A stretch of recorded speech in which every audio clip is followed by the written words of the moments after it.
So hey, Chris. Oh, hi Shery. Hi Shery.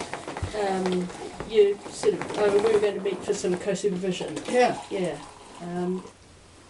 Yeah, well, I just wanted to talk about Joe, because, you know, I'm really concerned about Joe, because, you know, we've had this relationship for a long time, quite a while now, and he's just not motivated, you know, and, you know, he's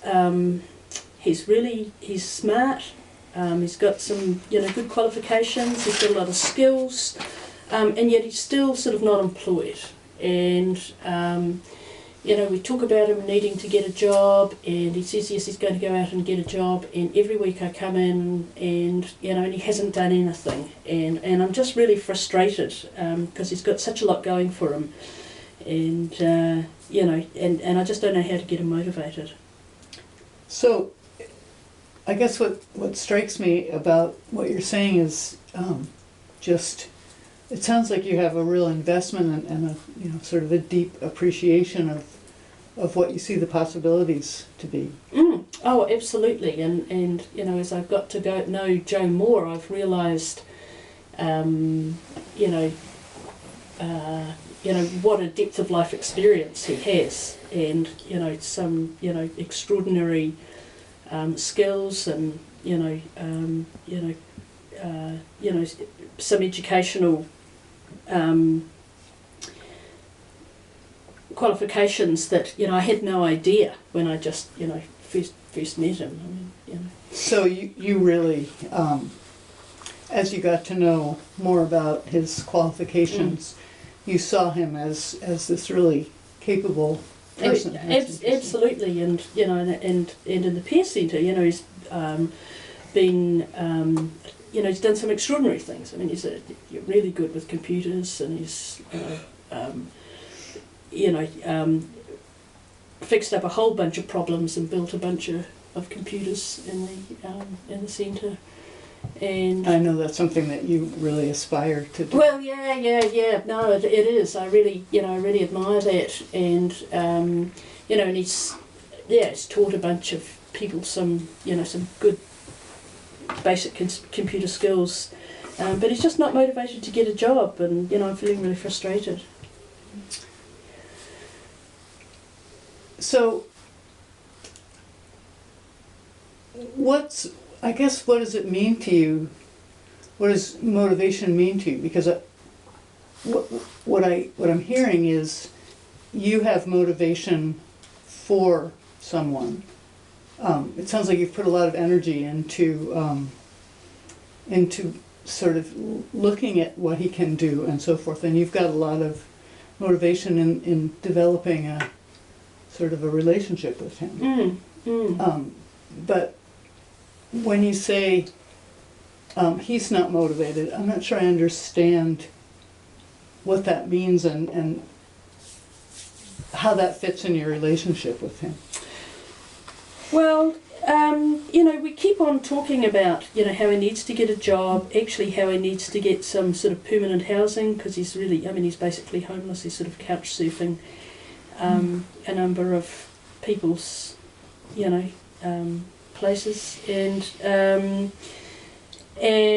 yeah, and we talk about this, you know, regularly, and you know, and he sort of sees it as one of his goals, and yet, you know, he's just not doing anything about it. You know, I guess what this reminds me of, Chris, and I'll just share my own experience with a situation that I guess feels a little close to the bone for me, so, you know, please feel free to jump in, but like I can remember a time in my life when people didn't have high expectations of me because they didn't really know me, or you know, they saw me as a mental patient or whatever. And then it was really interesting because as people found out that I had advanced degrees, and you know, that I really liked academia and stuff like that, I felt like all of a sudden they became sort of disappointed in me. And it felt like, for me at least, that the only thing that mattered to them about me was my credentials. And so what I felt like I was doing at the time was surviving some really challenging stuff and actually just staying alive. So it felt like their motivations were sort of centered around their ideas of what I was capable of.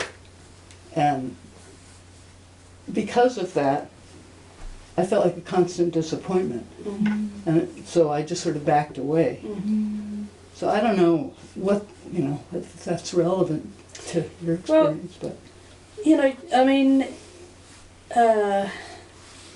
he keeps saying he wants a job. And again, I'll just sort of take off from my own experience. But I guess when people sort of expected a lot from me, I'd say things like, yeah, I really want to get a job, because it sort of got them off my back. And I thought it was what they wanted to hear, and I didn't want to lose the relationships that I did have. So, and it may be different with you, I don't know. Well, no, thank you for sharing that, because I've suddenly realised that I sort of grew up in this family and culture where academic achievement and and social status was really, really important, and I guess I'm just starting to see that I've kind of projected that in my work in the peer centre. And when I hear that someone has a qualification or a degree or a PhD or whatever, I'm really impressed by that, because that's what my family, that was my family values, and I sort of see, oh, here's a worthwhile person, and I almost see them in my head as sort of more capable or worthwhile than somebody else. And yet there's people, who have no degrees, no education at all really, who are just absolutely integral to the process. So I guess, I'm just realising that I've had these expectations of Joe and what success should look like for him, but it's been really from my own. I've been kind of projecting that onto him, I guess, since I found out, what his background was.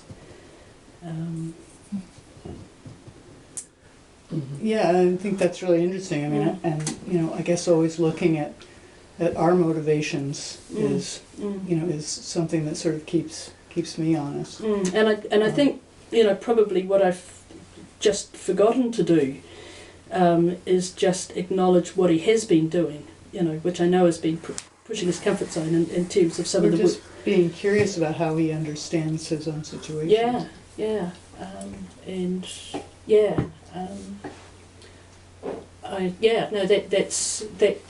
That's very helpful. So how did you? I mean, can you tell me a little bit of the rest of the story? Because I want. Yeah, I think when I got honest, I mean, I sort of. Some of the people I really had a pretty close connection with. So I was able to say, look, when you tell me that I should go out and get a job or go back to school or whatever, I feel sort of unseen, and I feel like all you care about is my education. And I guess I was close enough to them so that they could hear that, and we sort of, in some ways, it kind of deepened the relationship because they could see, well, very much like you were just saying, like they could see their own agenda.